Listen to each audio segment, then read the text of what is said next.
tinggal kita tanpa hiasan, tanpa lukisan. Para terjerami bereweskan tanah, namun semua ini punya kita. Memang semua ini milik kita sendiri.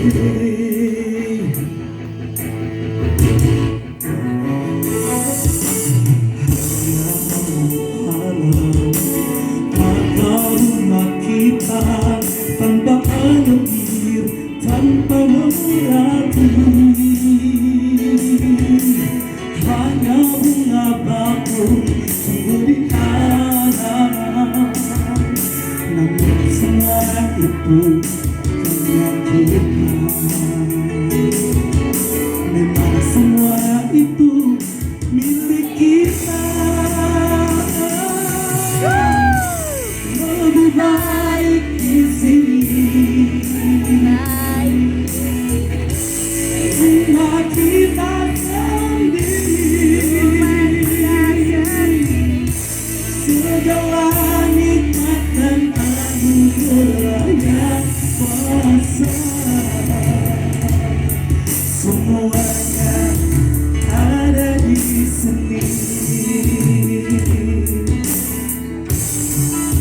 Rumah kita.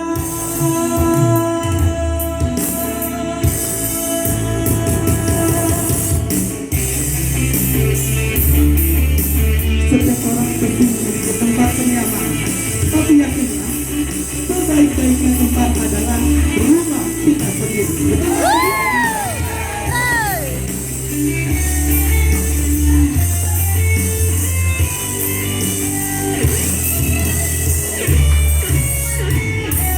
Haruskah kita beranjak ke kota,